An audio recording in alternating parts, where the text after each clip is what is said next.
Hello, I'm Sharon Reed in for Dr. Rashad Richey. This is Indisputable, and I just love it when he's on, okay? Our co-host today is the one and only Jeff Wiggins, a proud, boasting Columbus man.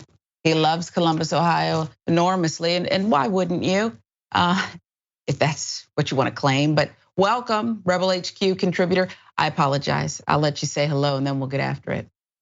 Hi everybody. Hi Sharon. I like the green. Just as long as nobody asks me about the weather, we are good to go. How's the weather? All right, we'll get to that later.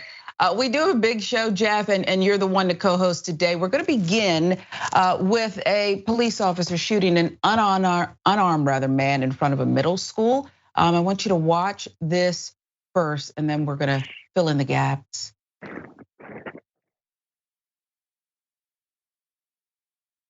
Do you have any weapons? I don't think so. I had a pocket. You don't think so? Don't pull them out. What'd you just stick in your mouth? Really? Yo, what's a pill? Let me go. Get out. Get up. Get up. Get up. Put your hands behind your back. Put your hands behind your back, bro.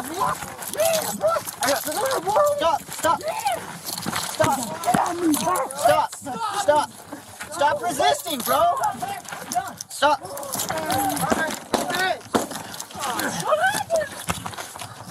Stop fighting. Stop fighting. Hey, Stop fighting.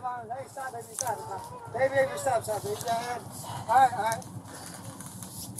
It's all right. It's okay. 39, we need it. Hey, stop. It's okay.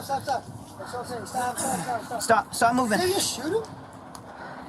Did you guys shoot him?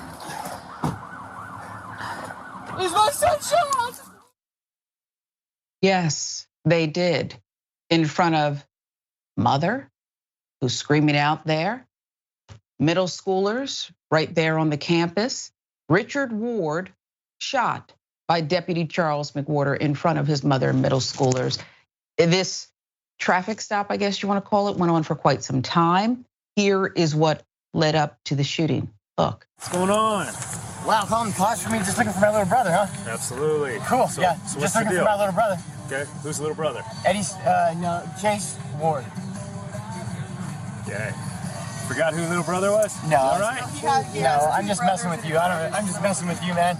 Okay. Why are you touching my arm, bro? Let go. Why are you acting like this? I'm a little nervous because I don't like cops. Why? I have anxiety. They've done things to me. What have they done to you? Stop resisting when you're not resisting. Well, is that PD or us? Who knows? Because we're different, right?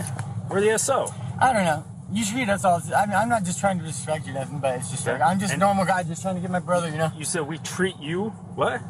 I don't know. I don't even know who you are. Who did I disrupt by trying to get my brother? Well, they said that you were going around trying to mess with doors and open up cars. No, dude. The car looked. I thought. Oh my god. So what'd you do? I just want to hear your side of the story, man. Oh, you're talking, dude. I straight up thought that was my car. That's all it was. You thought it was your car over here, and you were looking for your brother, but. I straight up thought that was my car. Okay. I see the and what car was it? I thought it was my mom. I was yelling at her. I thought because I knew she was in there. I don't even know that lady. Yeah, I know. That's what she was freaking out about, right? Hey, but she was like, but when she started driving, I was like, oh man, and I was like, lady, I'm sorry. I was like, I did not mean, you know. Yeah, that's what happened. So. Okay. Are you under the influence of anything? No. Okay. You have an ID with you? And do you have any weapons? Do you have any weapons? I don't think so. I had a pocket. You don't think so? Don't pull them out. What'd you just stick in your? There you see the initial interaction when police are called, according to police, and the man who was shot. They roll up on the scene because a woman said he tried to enter her car. He says it was just a mistake. Right after the shooting, here's how deputies reacted.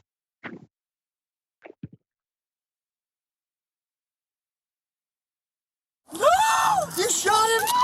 Stay in the car. Stop, baby, stop. Sir, hey, I want you to leave the gas over man right now, dude.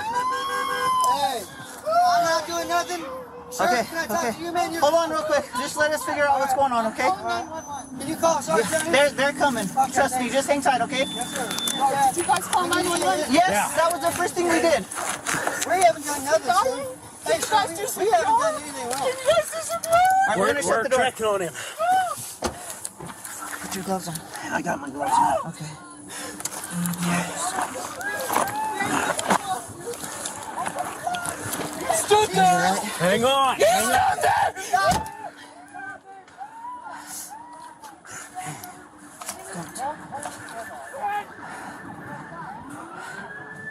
You all right? Yeah, are you? I'm all right. Headbutted my nose and then tried grabbing at my stuff. And there you see it. They're not rendering aid to the man down. Deputy McWhorter asked his partner if he's okay, but no one steps in to help Mr. Ward. Now, this is happening in Colorado, we should tell you. That's the jurisdiction there. Now the family of 32-year-old Richard Ward has filed a wrongful death lawsuit as of February 21st, a day before the 1-year anniversary of his death. Why was all this necessary?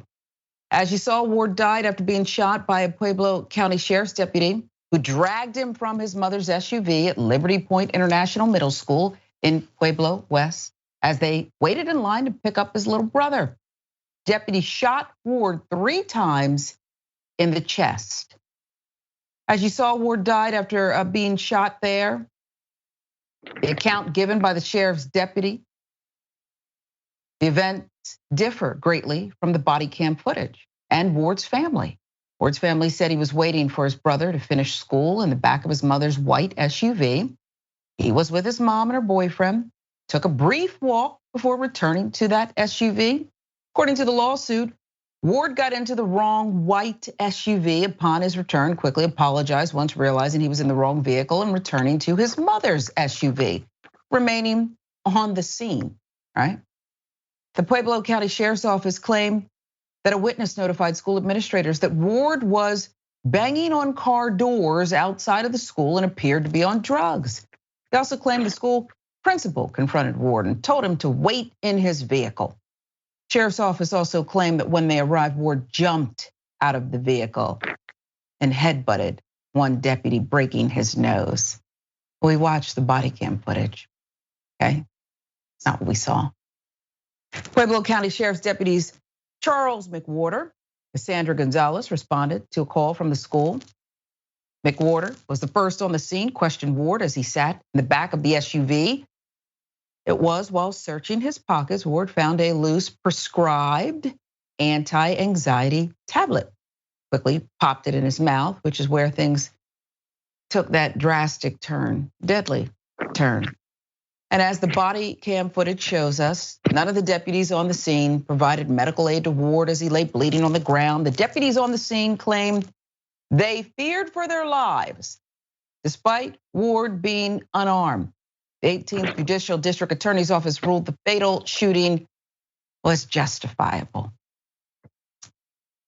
Then you have KUSA reporter Stephen Steger recently warned about the lies told by the Pueblo County Sheriff's Department at the time, and how then Chief Deputy Sheriff David Lucero also claimed Ward jumped out of his vehicle during February 22nd, 2022 press conference. That's what they allege.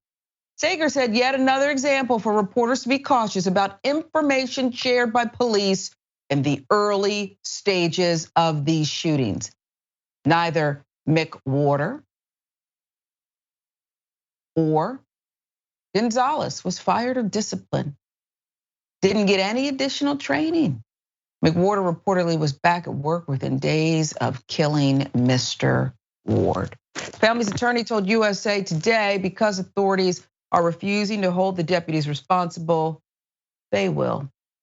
And so they filed the lawsuit. So much here, Jeff, to unpack. As a journalist for years, working in TV, things like this happen. Police fax or email their statement, their incident report, and generally, too often, lazily, broadcast reporters, and that's my background, simply go with it. They pen a script that is the police narrative. And this reporter from KUSA pointed out something that I think I did every day. I tried to. You better be careful. Better be careful, Jeff.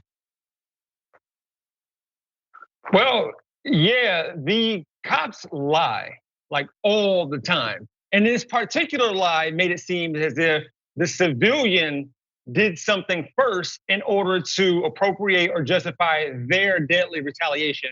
But if I could juxtapose the difference between fear and anxiety between the civilian and the cop for a second, the civilian had previous encounters with police that did not go his way. He felt anxiety about this encounter with the police.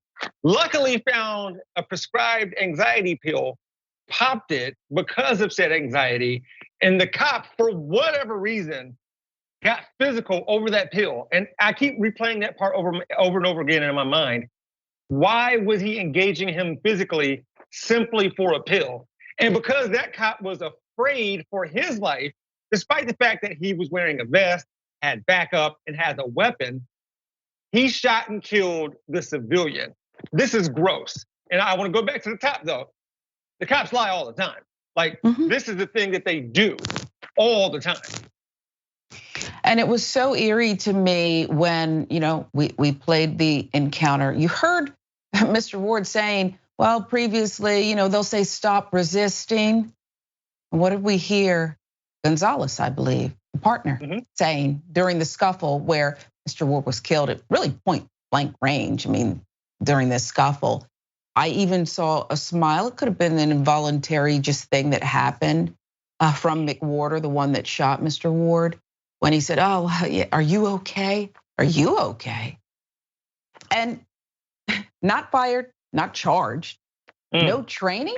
Okay, if they're in such fear of their life, Jeff, my question is, they let the mom and the stepdad, this is a dangerous car, remember? They had to yank somebody out of it. They had to investigate this. This is serious because someone else in line, a woman, I'm not gonna call her Karen. I don't know the circumstances, but she said, some guy just jumped in my car. Okay, whatever. We see these things happen sometimes. I don't find it that odd, but okay, they checked it out. But did they have the mom and stepdad? What if they were dangerous criminals yielding weapons?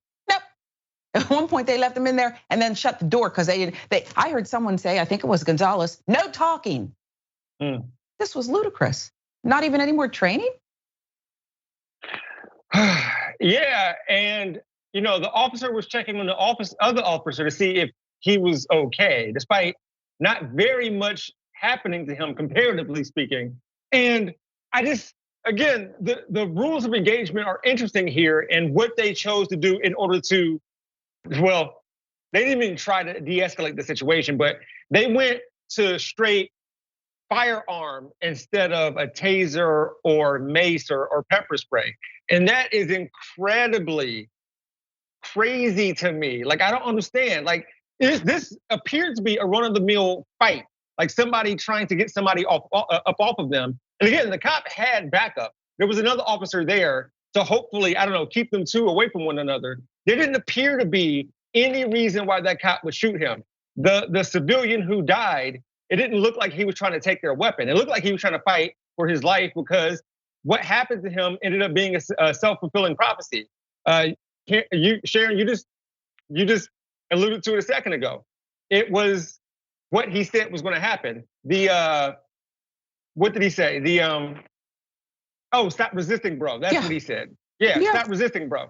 That's what happened to him in the past, and this is what happened to him this time. So self-fulfilling prophecy, and it's incredibly sad. Yes, it is. As the mother screams out, you please call 911. And they say, oh, we got it. More officers on it. What about help for her son? The whole thing is disgusting. It's one that we're gonna continue to follow.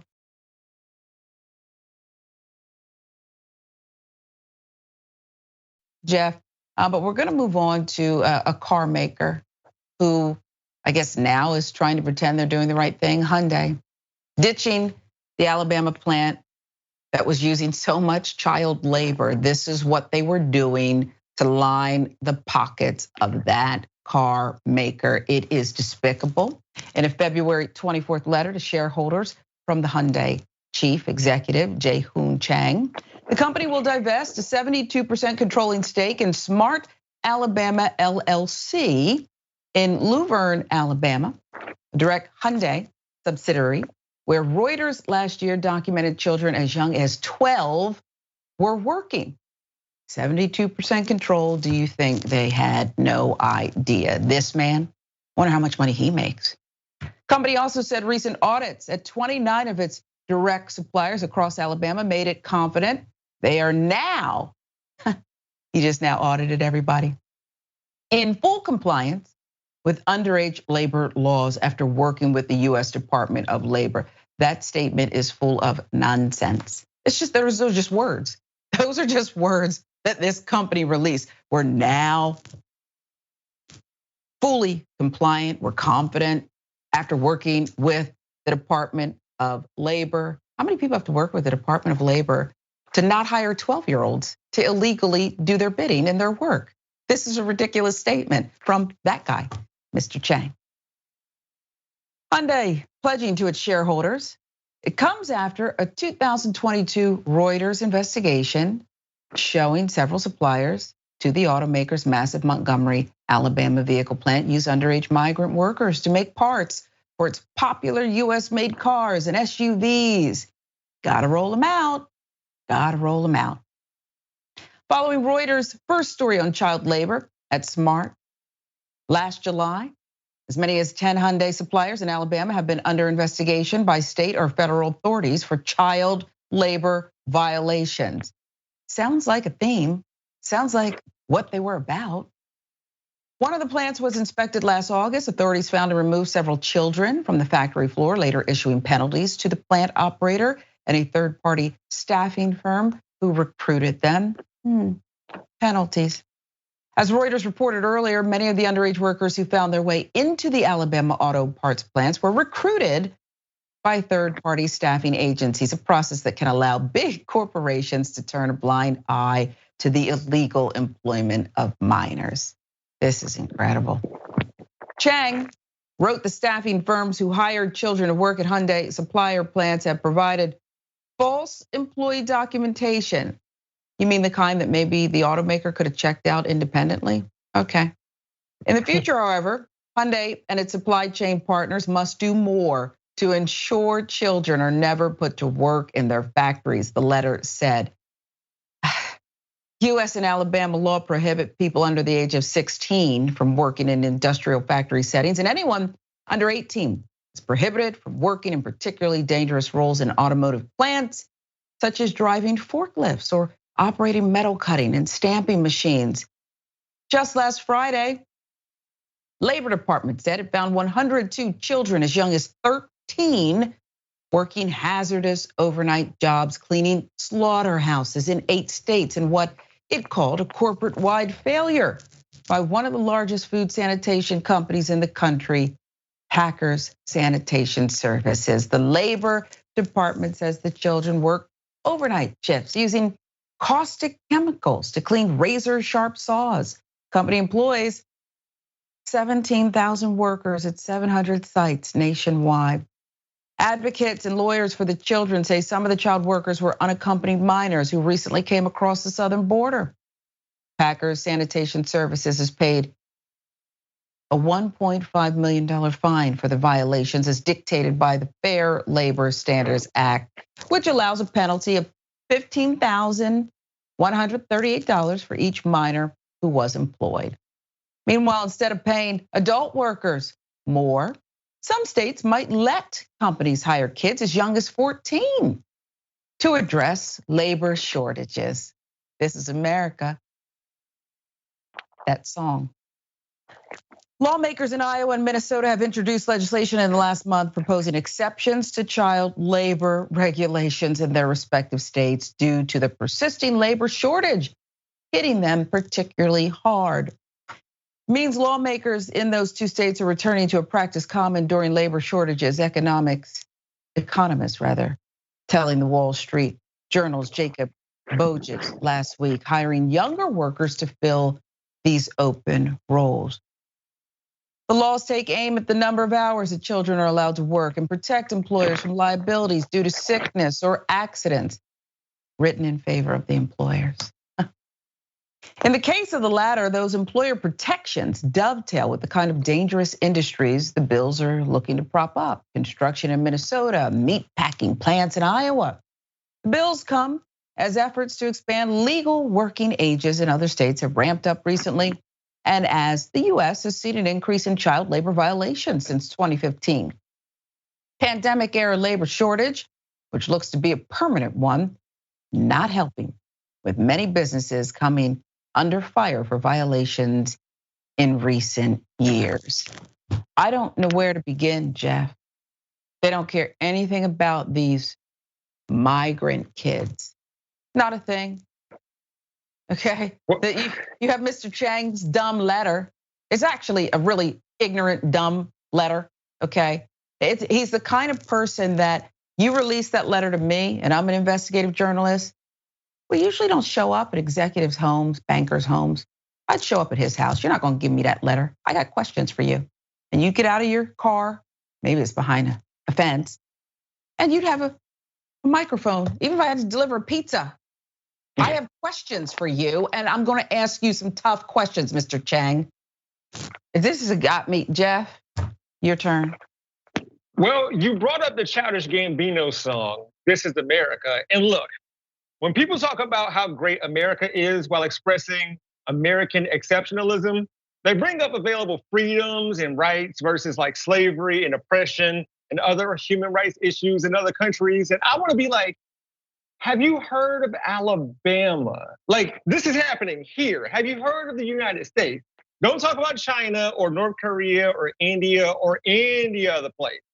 Have you heard of the American South and what's going on here? And even with all that being said, like the United States, we take advantage of really poor labor laws in other countries in order to make our goods. Like I boycott a lot of industries and organizations and companies, but boy, do I buy a lot of Nike, a whole lot. So yeah, this is who we are. This is America. You pegged it right. You got it. And then the fine. $1.5 million is Mr. Chang's lunch money, okay? Okay, it's a gas for his private jet. An audit, a recent audit. We now think we're in compliance, and we've worked with the Department. You don't work with the Department of Labor unless you've done some nasty, some real nasty. And that's what they've done, okay? You didn't just call up the Department of Labor and say, you know what? I think that we have an issue here that we kind of want to deal with. And so we wanted your guidance. It's the other way around, Mr. Chang. The journalists smoked you out. You are treating children like really slaves. You're treating them like child slaves in your factories because God forbid one less vehicle hits the roadways. God forbid we can't get consumers what they need. Should I stop now, Jeff?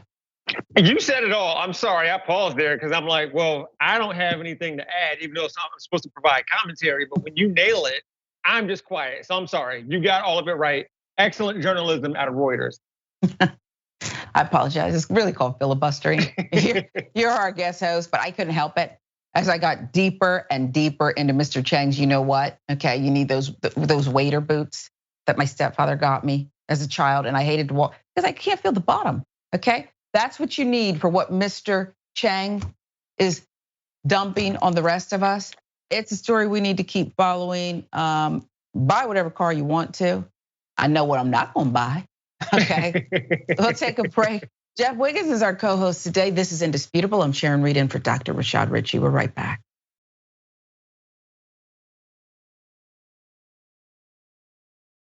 Well, that first block of Indisputable really got, I don't know, it just did something to me. And apparently it did something to you too.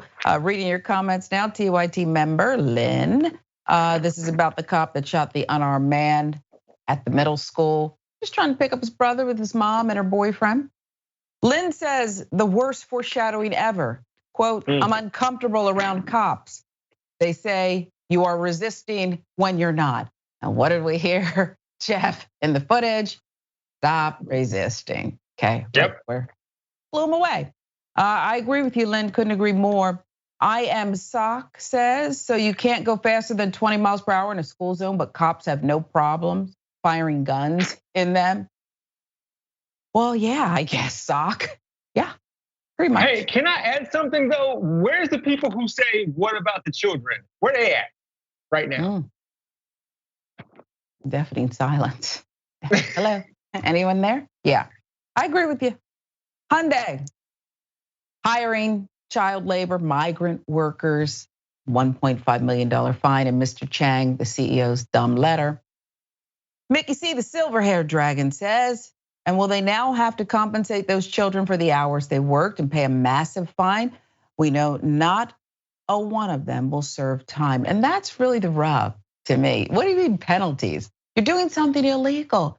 You're abusing, I'm not a lawyer, but aren't you abusing children, right?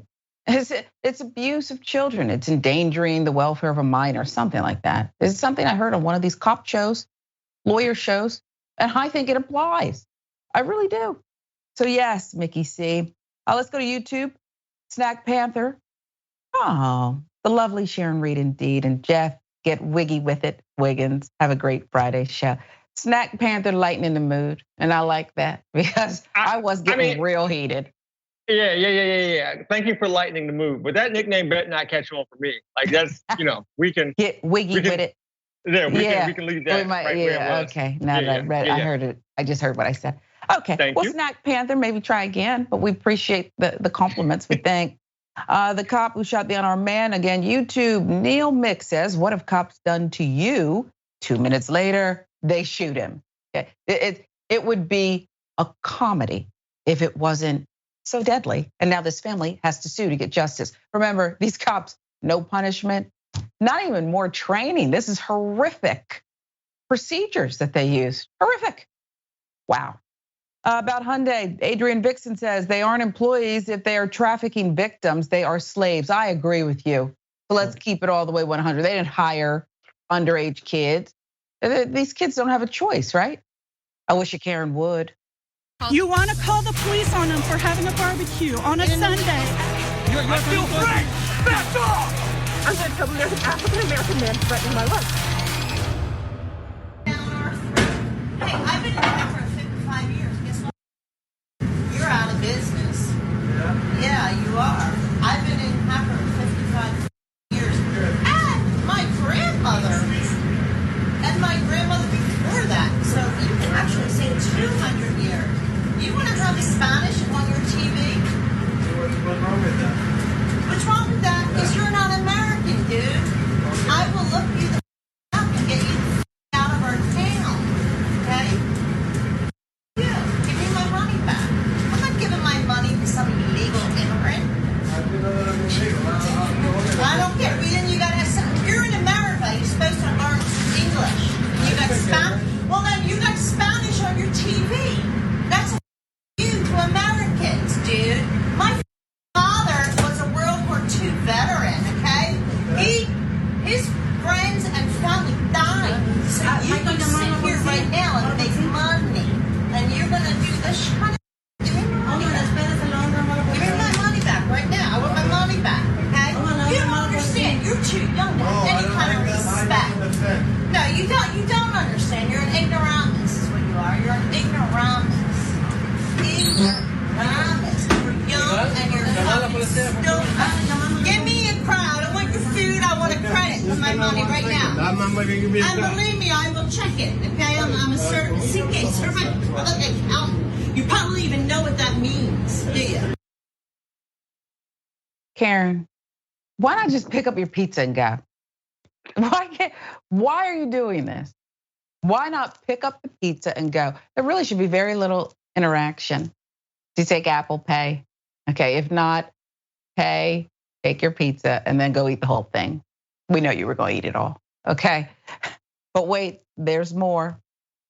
And she's videotaping me. Yeah, because you're racist. You're racist. Yes, you are. You're a victim. You're racist. You're a victim. I'm not a victim. You're a victim. I'm not. No, I'm an American. No, you're a racist. You're a racist. You're a victim. You're a racist. You're the racist. No, I'm not racist. I'm not over here trying to get my money back because you're shopping at a pizza shop. You're the racist. I'm gonna film you right now, and I got 4,000 followers. This is our first Karen. Oh my god. Nah, I've been here. I've been in Hofro over 100 years. So you're gonna share with everybody that you're racist? No, you're racist, honey. You're racist.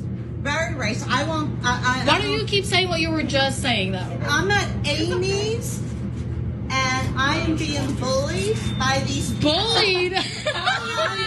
Yeah, I'm being bullied by these people at Amy's. I have everything on video. Because I am white, they are videotaping me. I'm white too. They are videotaping me because I am white. See them? They're calling me a racist because I am white. No. We're calling you a racist because you're racist. I am not Mrs. Blue Hair. So she's completely riled up first because Spanish programming is playing on the television inside the pizza shop. That's all. It's made her very angry, okay?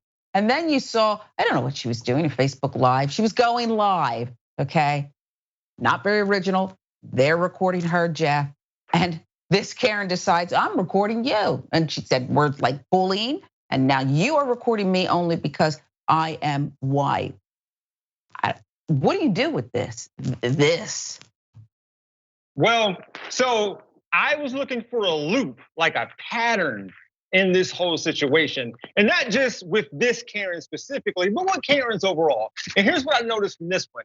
It's a, I know you are, but what am I situation to where she said that girl was being a victim, and then she claimed she was being bullied. You see?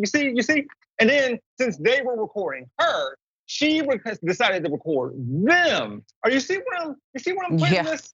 Yeah. And so it's all a feedback loop. And so I do wish they could have ignored her, but I'm glad they put her out there because hopefully we can do something about it. That's what we do here. We expose them so they can go away. And if her employer was contacted or something like that, maybe that will go a long way in helping the situation. Yeah, I agree. But I don't agree that they should have ignored her. Most of the time I say, because these people, they're multiplying so fast. These Karens are everywhere. You go to check your mail, look, one's popped out of the bushes. Okay, so they are everywhere. They've infected every aspect, every corner of our lives. I wish that another Spanish-speaking employee would have come up to the register, stood right there, and just began to translate everything she said to the employee in Spanish, which really would have set her off even more. How can it be? But you're right, they always do go to their playbook. They change the narrative, they lie. Oh, I'm being bullied. Oh, it's because I'm white. And then there's still more. It's because of the food. I am simply asking for a refund because their food is terrible. You said that you want a refund because you played Spanish on a TV. I want a refund on my credit card. I'm at Amy's in Hatboro, Pennsylvania. I want a refund on my credit card, and they are calling me racist because I am white, and none of them are white. And she started videotaping me. I asked you, why aren't you giving me a refund on my credit card? Why won't you do it? I'm waiting. I got my card right here. All right, please hear it now. Right here. Right here. What's going on, man? Hi. Hi. I know you. Okay. I'm Is. So now she does like telenovelas, but she doesn't like the pizza. Okay, which is it? Because we cannot keep up with the lies, Jeff. Well, while I was trying to keep up with the lies, I had to check myself because I'm like, did she take a bite of the food and now she's saying she doesn't like it? Or is this just yet another excuse she's making because she doesn't really know what to do with herself? And so, no, I don't think she had any of the food like that time. Probably she had it before, liked it, and came back. But this time she's saying she doesn't like the food that she did not have this time. And she wants a just watch the telenovela. Like, I'm pretty sure it's dramatic and very cool. Like just sit down, eat the pizza, like you said earlier, and just watch the soap opera. I bet it's dope. Dope. And you don't need to speak the language, just follow along, okay? It's steamy, it's unpredictable, things that she perhaps could appreciate. We should tell you, a cop did show up. We don't know how the situation was handled, how the Karen was handled. And I do want to give a shout out though to the anti-Karen employee who was in the back. I don't know if that was the one filming, but said, you know what? You're a racist, I'm white, get out of here, okay? But we'll continue to follow this one. Can we put her close up just one more time? Do we have time for that? Because I want you to know this face. This, I hate Spanish television face. It's just, she's got to be dealt with.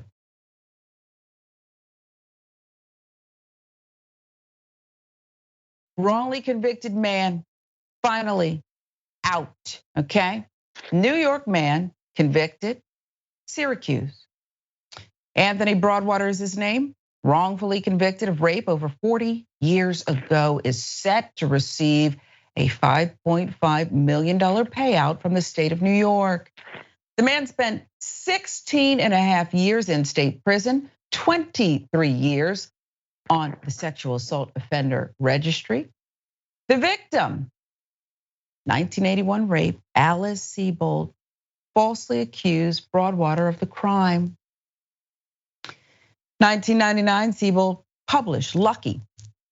That was an account of her ordeal in which she described seeing a black man in the street months later whom she believed to be her rapist. Broadwater was arrested, but despite Siebold failing to identify him in a lineup, authorities put him on trial anyway. Siebold identified Broadwater as a rapist on the stand.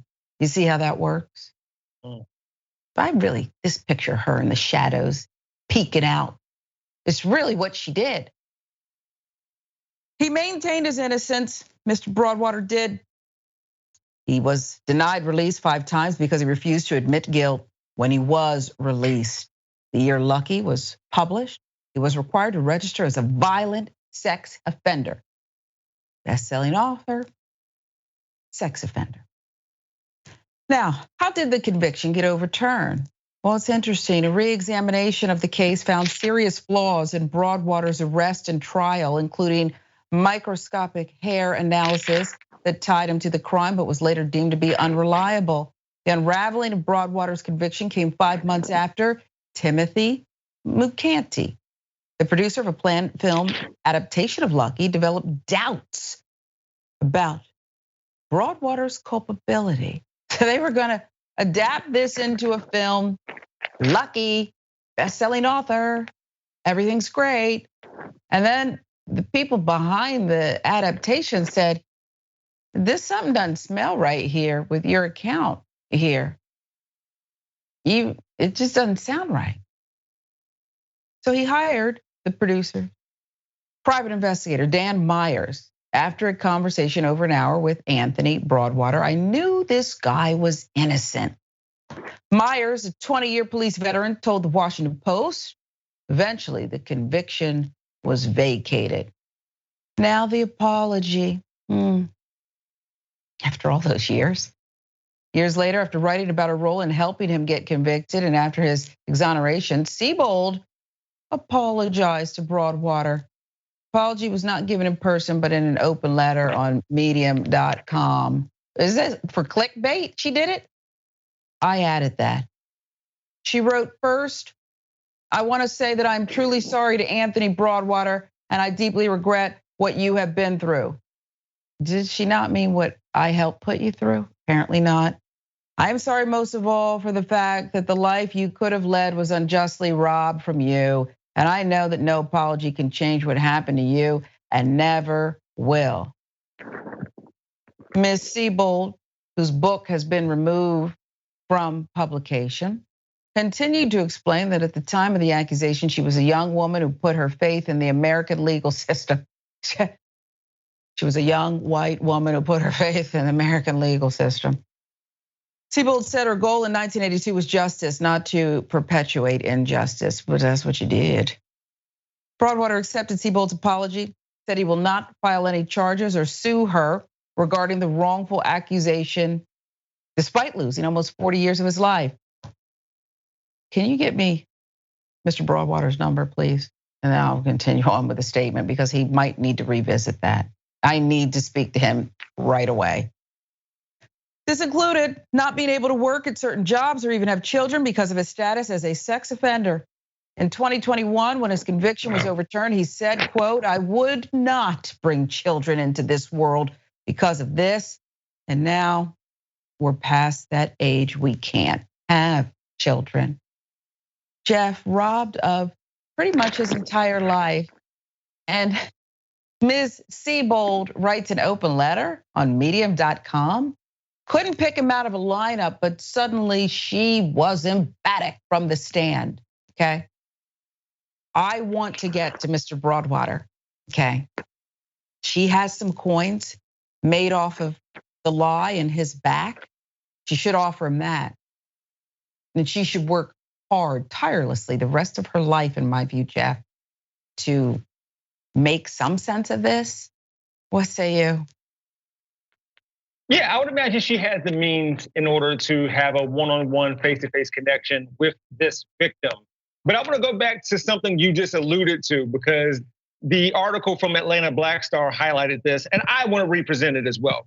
This ruling was appealed, and an appellate court upheld the conviction under the defense notion that the 5 Black men in the police lineup looked alike. All 5? So they either chose 5 men who looked alike, or you think all Black men look alike. And that is, yeah, and that's really disheartening as a Black man, or I don't know, as a human person, because just walking down the street, if somebody doesn't, or if they're not able to differentiate my features from someone else that doesn't look like me, then you mean to tell me I could be in a usual suspect lineup as well?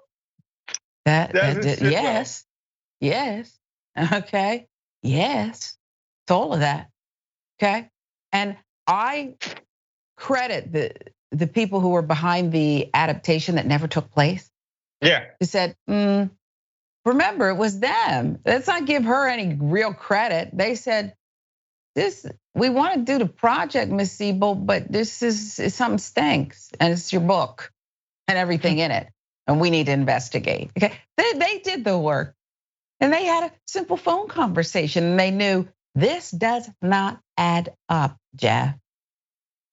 Why are people like this allowed to just, nothing to see here, medium.com, let me pen a letter, sorry, not sorry. I mean, it goes back to what Siebold said about trusting in the justice system. She can do this because she simply can. She can identify somebody who did something to her, but not really. And then she can live the rest of her life very comfortably. So America has allowed this, and the justice system has allowed this. She said it herself. Well, I shouldn't get involved, but I do want to speak to Mr. Broadwater to stir him up and reverse course and get you a lawyer, Mr. Broadwater, and some of that money. Much more indisputable. I'm Sharon Reed, in for Dr. Rashad Richey. Jeff Wiggins is our co-host today. We're right back.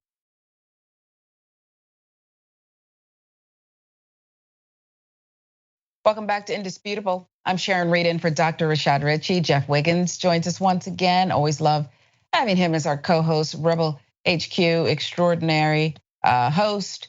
And also, tell us about your show. Host my YouTube channel? We gonna be all right.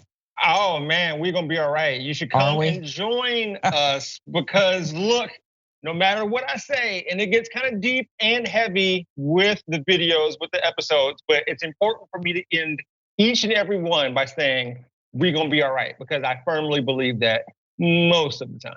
Yeah, we need the reminder. Let's get some of your comments in here. TYT member Karen says, oh no, that Karen didn't. My dad was a World War II vet. World War II wasn't fought to make English the only language spoken in the US. This just makes me so mad. I agree with you. Imploded Brainy. The Karen is they just keep getting more over the top, okay? But yes, all that history she referenced, get out of here. Let's get you another one. All of Siebold's money from Lucky should be awarded to Mr. Broadwater and a significant portion of the profits from her other works movies. I agree. I definitely agree. She made a mint off of this man, okay? And she should have to give up some coin. Progressive Alaskan says the publishers of the book owe him all the back royalties tied to the book. The publishers profited off of this lie. And one more real quick. See, Michael Henson, YouTube member. Karen just learned Spanish. That way you won't feel threatened when you hear it spoken around you. Is she a victim calling a victim a victim? Pretty much. Yes. Okay, pretty much.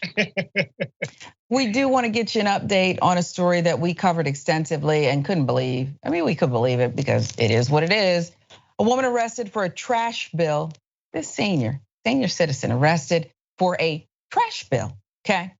Had the case dismissed. Updating that, Alabama trash company having residents arrested over unpaid trash bills. Alabama again, is this you? Is this what's going on down there? Keep providing the material.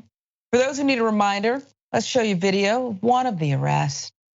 You sure you got a phone call from the code enforcement about a month ago saying, hey, you need to come pay your trash bill? Reason I'm not saying anything because my daughter takes care of that for me. You know, I'm just saying. Okay, well, she has not been doing it. And you gotta go with me today.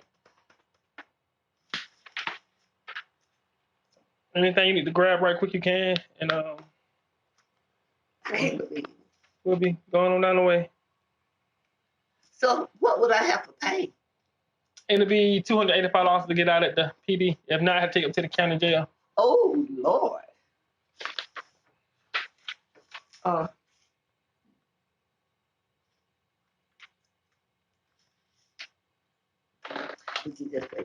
Yeah, I'm gonna put you on these right quick, okay? They're gonna be in the front. Oh, wait. I got to, okay? You gotta be shaving yourself.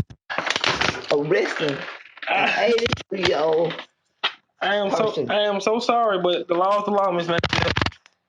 I can't believe it. Well, that's a rookie cop. The law's not the law. And you should have gone back to the precinct and said no one was home, is what you should have done. The law's not the law. There's a law for a black 82-year-old senior citizen with a $77 unpaid trash bill. Okay. And then there's Karen ranting and raving at the pizza joint. The law's not the law. We'll remind you, the woman you saw in the video, Martha Lewis Menefield, 82 years old, arrested after failing to appear in court to answer summons about her arrears on that bill, $77.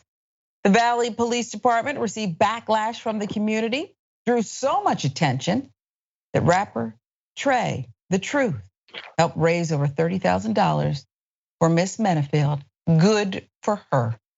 Another person arrested, Nortasha Johnson, had an update in her case too.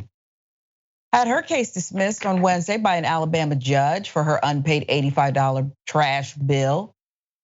Last week, Johnson's lawyer, Ellen Degnan, and Michael West with the Southern Poverty Law Center filed a motion to throw out the case. They argued on November 30th that the complaint filed against their client did not charge a criminal offense. This is, again, we've seen this in other places. It's like debtor's prison or something. It's really what they're doing here. Remember Ferguson? Southern Poverty Law Center spoke about other cases. Although we are pleased that Ms. Jackson's ordeal is over, City of Valley is currently prosecuting other people for violating a statute that does not make non-payment a crime. We ask officials to dismiss those charges too, and to take proactive steps to ensure that people who fall behind on their trash bills are not unfairly punished for their poverty. That's what's going on here. I have to get rid of waste, okay? You're charging us, and then they can't pay. Now they have to go become part of the system, be locked up? Yeah. Class action lawsuit against the waste company. Federal class action lawsuit filed last month against the City of Valley and their trash service provider, AmWaste. Lawsuit accused the two parties of violating the residents' constitutional rights. Santini Little filed the lawsuit because she is a former resident of Valley and a victim of not paying her trash bill. 2011, Little claims she was arrested for her unpaid trash bill of less than $150 and then jailed on $2,500 bond for the same offense again in 2013.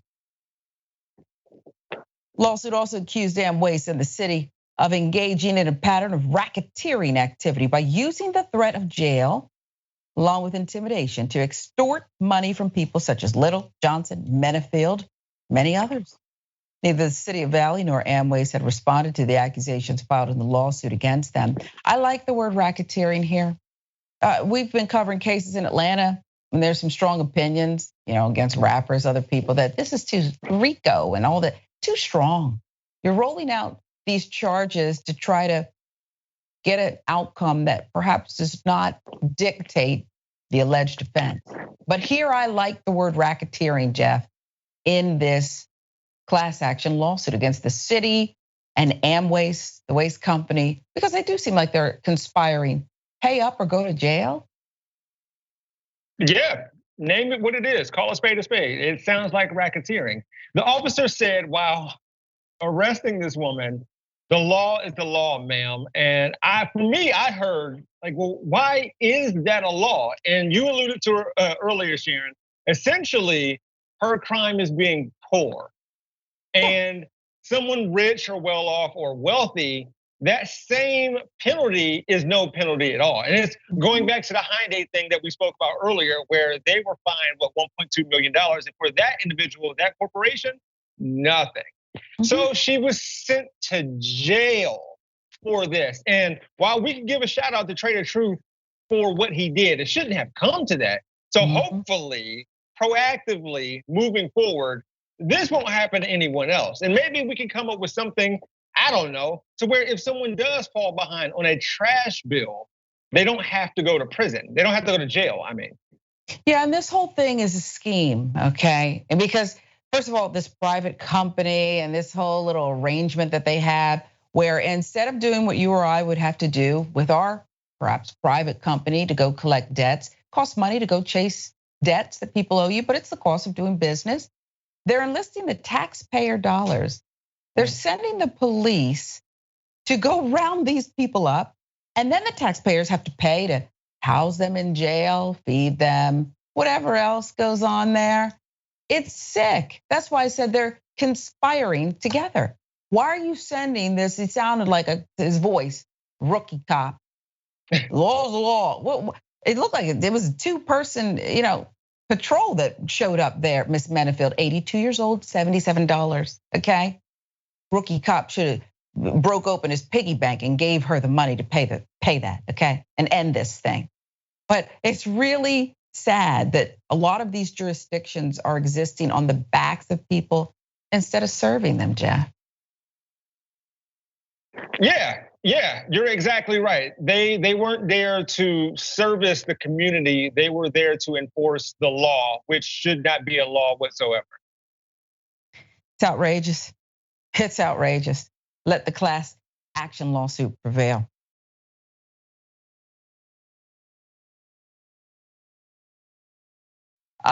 We have to, I've been waiting on this story. I thought about maybe even leading with it because it is so bizarre and the principle in the story is so vile, universally vile. But we decided to save this one for the end. Alex Jones claims that his bankruptcy proceeding, the government is after his pet cat. That cat, says the feds want that thick, furry cat that he is emotionally attached to. And the feds wanted, according to Alex Jones, to compensate the families affected by his Sandy Hook lies, torture after the shooting. I'll let him speak and then we'll unpack it. Okay, so this is not a joke. This is real, and this really happened. And I just got home tonight with my family, so my wife's shooting this video. I'm in a bankruptcy hearing, personal and corporate for InfoWars, and the Justice Department is involved, and ordered me to be at a hearing today. And they spent probably 5 minutes of the meeting that was over 3 hours long on my cat. This is Mushu, my 5-year-old daughter named Mushu this 2 years ago.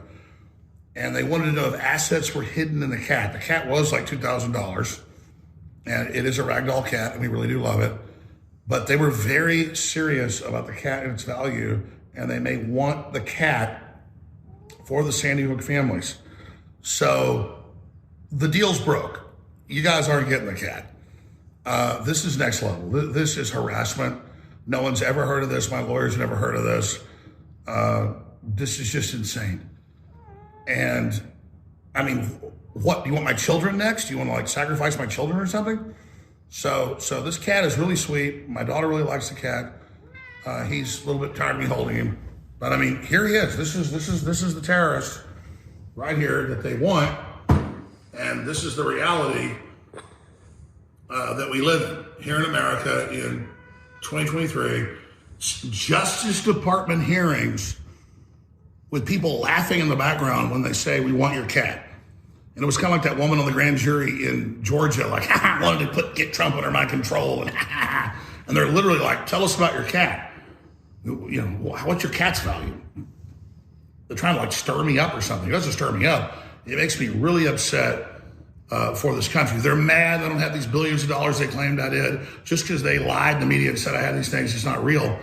And now they want my cat. Ladies and gentlemen, the line in the sand is you cannot have the cat. I'm sorry. We are going to get the cat. And number one, we're going to get the cat because Mushu, is that the name, Jeff? Mushu?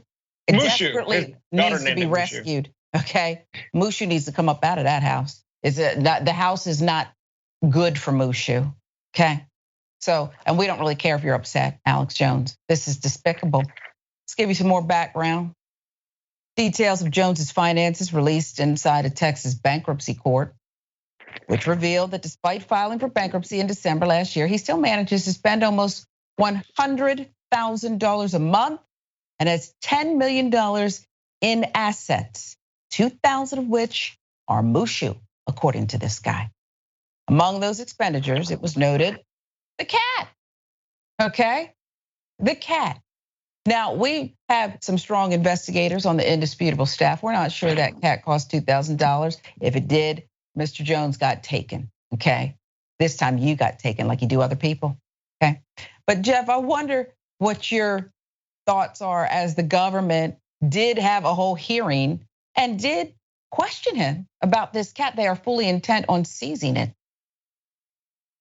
Well, it's weird that he spent $2,000 on a cat in the middle of bankruptcy hearings. That doesn't look good. And that further lets us know who Alex Jones is. And if I could demo this, I would if my chair pivots. But you know how in movies, when the villain has his back to you and then he spins in the chair and he has his cat and he's petting it? Yeah. That's what Alex Jones just did. He lets us know that he's really the villain. I have a black shirt. My cat's right here.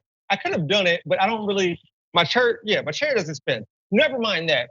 He spent $2,000. Like my calico was way cuter than that cat. And he spent $2,000 on it? What is going on? Are you concerned at all as I am about the welfare of Mushu? I'm concerned. Yeah, that cat wanted to get out of its arms immediately. Yeah, immediately. Like that cat was being held there as a prop. And the cats are smart. That cat knew what was going on. Intuitive are these cats and wanted to escape. And so hashtag rescue Mushu. I love it. And perhaps we should spearhead that because I got to tell you, $2,000 and then he's spending $100,000 a month, the government says, right? On what? Now I admit cat food's not cheap. My daughter has a few. You crack open a can of tuna and it's like crack to them. And tuna, everything's gotten more expensive, but not to the tune of $100,000 and not to somebody who's inflicted such harm. The case went forward. The jury has spoken and he needs to pay up, okay? And get Mushu off the counter as well. I'll give you the last word, Jeff. Don't let cats on counters and tables where the fruit and food go. Well, come on now. Nasty. You're nasty. Okay. I love having you. I love your insight. I felt like we had a very angry show. And even seeing the emotional support animal at the end, it just does not get me off of the ire. I do want our investigative team to follow up and figure out the welfare, the well-being of Mushu. And we'll see what happens with Alex Jones. Yeah, hashtag rescue Mushu. Hashtag rescue Mushu. That's right. Get Mushu out of the house. Tell people where they can find you, Jeff. Yeah, you can find me on Rebel HQ almost every day, depending on how many videos I make this week. And you can catch me on my YouTube channel called We Gonna Be All Right. And how many cats do you have? Maybe you can foster one big fat Alex Jones. Oh, no. Okay. I got one cat. Her name is Delilah Mercury. She's co-queens with my wife, and they don't tolerate with other stuff trying to out-queen them. So that's all I need. Like, I don't need anything else demanding my time and affection and attention. No, thank you. That's all we got. That was emphatic. Jeff, we love you. Thank you. The bullpen is next.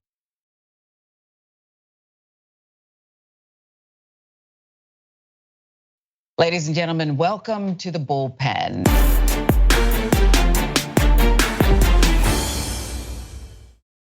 With us today is Brianna Holt. Let me introduce this extraordinary lady, senior reporter for Insider. She is going to talk about the topic of weathering. And if you haven't heard of it, it is leading to premature health issues for Black women in America. Weathering is how constant racism, discrimination, stressors, so many of them against Black women, has taken a weathering toll on their life expectancies. It is a serious topic. Ms. Holt is an author, writer, journalist. She's written for various publications, including the New York Times, The Guardian, The Atlantic. She is currently a senior reporter at Insider. Her book, In Our Shoes, is a must-read. A collection of essays analyzes the ludicrous standards Black millennial women are expected to live up to. I feel like she wrote my biography, okay? That's really what it feels like, Brianna. So welcome to the bullpen. Thank you. I'm really excited to be here. We're honored to have you. I think I want to start with this question. What was it like to go through this particular subject matter? And what I'm really getting at is the PTSD of it. We're so tired. We're so put upon. Was it difficult to write? Yeah. Well, I will start off by saying, yes, it definitely was difficult to write. But if anything, it was eye-opening to my own experience from interviewing different sources, especially Arlene, who we credit for creating the term weathering, to the different Black women that I interviewed for this piece. Just hearing their own experiences, I was able to self-reflect and realize that a lot of these experiences are shared, whether myself or my family members or the women in my close circle. And so it really caused me to just self-reflect on the ways that I am weathering on my own. Yeah, and I think the frustrating part as we look at your collection of essays and everything else that you put out there, because it's so timely, is that we so often want the other side, other people, white women, let's start there, to understand, to get it. And I don't know that they ever can. Do you think there's something in your written work that can help with that? And is it necessary? Yeah, so I think especially like when I think of my book, I write that I put a lot of pressure specifically on white women to be allies to Black women, because I feel like that is where most of the power lies in order to reach higher power, white men. I would hope that because of our shared gender identity, even though our experiences are not exactly the same, a great example would be while all women in America suffer from a high having pregnancy complications for a country that is very developed. At the same time, Black women are 4 times more likely to have those complications. But you would hope that because we still do have that similar experience, that white women would understand and want to help even more. And so just going back to your question, I think it's important to note that weathering can happen to anyone. Weathering can happen to anyone that is being exposed to repeated stressors. And while it is more persistent with Black people, specifically Black women, anyone who is living in a low income neighborhood, anyone who is suffering from unemployment, anyone who may come from a different marginalized background could be experiencing weathering.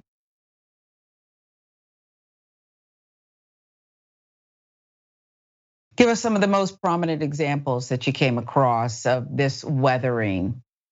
Yeah, well, some of the most prominent examples of what weathering can result in is pregnancy-related complications, high blood pressure, insomnia, cardiovascular diseases, diabetes, and other diseases as well.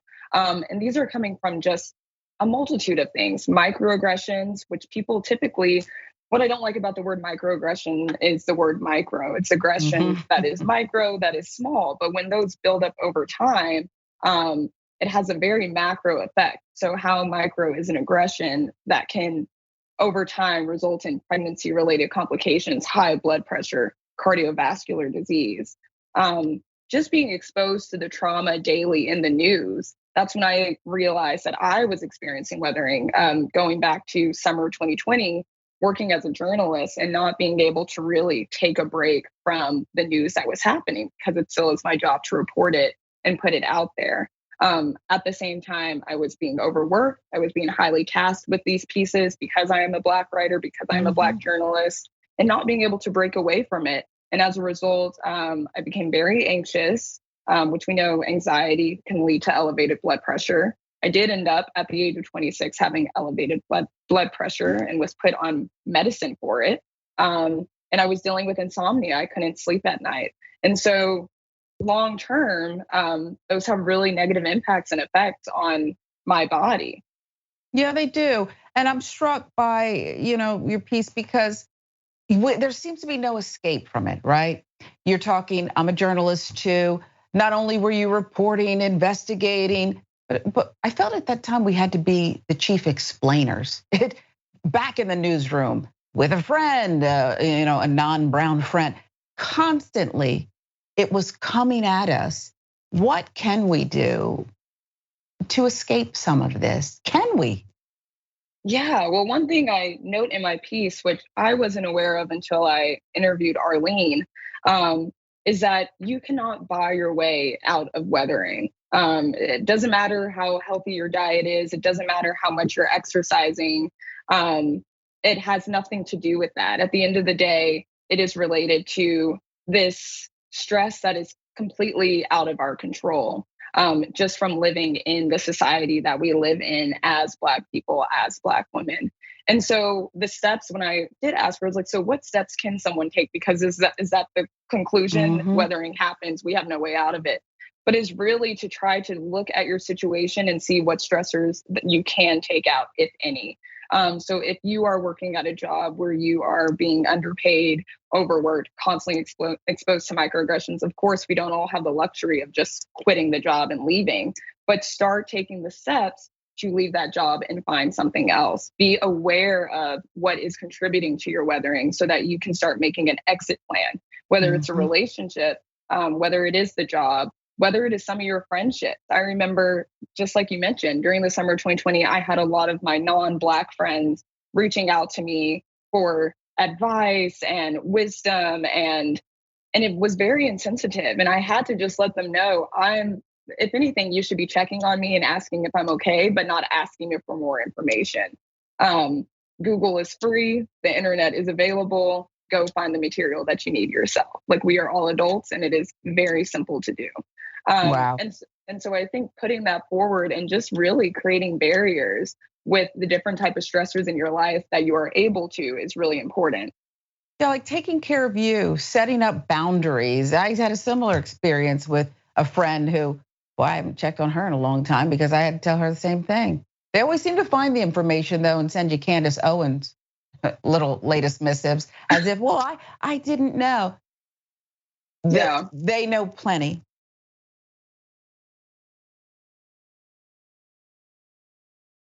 I wanna know what the reaction has been because I had not heard the term. And once I got the information, it clicked and it was like, oh. Now, it doesn't make me feel good that there's not much we can do about it. We're the victims of this, but we can empower ourselves in some way. So what has been the reaction, both from women of color, Black women, and others? Yeah, so the women within my circle, when I made them aware of the term weathering through this article or just started talking to them about it, a lot of us, it was just like an answer. It was like, oh, that makes sense. Maybe that is why I have high blood pressure at this age, or maybe that is why I have insomnia. All of these things that we're trying to attribute to, and yes, a lot of them can be hereditary, but trying to understand why we're having them at such early onset. I have white friends who have family members who have high blood pressure, and we are all 26, 27, 28, and they are not experiencing it yet. So what is happening in my situation and with my friends of color, with my Black women friends, that we are experiencing these things much earlier? And one thing that really stuck out for me was in the article, when you look at the chromosomal markers for aging, Black women in middle age look more than 7 times older than their white counterparts. And I think just being aware of that really made me just even rethink the future. Like, I'm someone who I thought maybe I wanted to have kids in my mid 30s. But this whole study started with Arlene working in a pregnancy center and was realizing that the Black teenage pregnant women that were coming in had drastically different, I guess I don't want to say organs, but their organs were at a different health than that of the white pregnant teenagers that were coming in at the same age. And so to think that these people were teenagers and they already saw the biological aging at that young of an age during that time, pre-social media, pre the internet, pre-constantly being exposed to things, it really makes me think differently about, well, what is the health of my body truly? And so rethinking the age to have children. Do I even want to carry my own children? And it's sad that Black women have to think this way, but it's reality. Yeah, it seems like having the diagnosis is power, is really what you're saying, and doing something about it perhaps is that option. I want to give you the last word on other things that perhaps you discovered in your reporting that we as Black women may not realize and may need to take a long look. Yeah, I think one thing that we need to take a long look is the way that we process strength. I think as Black women, we are taught to power through, to be resilient, to be strong, and to be independent and take on a lot of the brunt of work on our own. And I think that is actually, in some ways, having a negative effect on our body. While it may have a positive impact on our career, on our livelihood in other ways, I think being independent, relying on yourself, having others rely on you, and being strong could be leading to this weathering, because a lot of the things that we take on and we are told to be strong and resilient through are things that other women have the support of a partner, friends, family supporting them through. And so to remember that weathering, again, is tied to repeated exposure to stressors. Again, it is not food, it is not working out. So really locating what stressful situations you are in, are you handling them alone independently? And that probably makes it much tougher. Yeah. And so to lean on your community, ask for help. It is okay to be, I don't even want to call asking for help being soft, but it is okay to not always be strong and independent. Wow, I think you've helped us so much, because what you're also giving us permission to do is to stop expecting the impossible. Thread a needle, that's where our power is. We know as Black women what we can handle, what we have handled, but should we continue to put that upon ourselves and handle it? Brianna Holt, I think you are an eye-opening author, and I look for more of your work to get published, because we need you and we appreciate you very much. Thank you so much for joining us today on The Bullpen. Thank you for having me. Thanks so much for tuning in to Indisputable. I'm Sharon Reed in for Dr. Richey. The doc is back on Indisputable next week.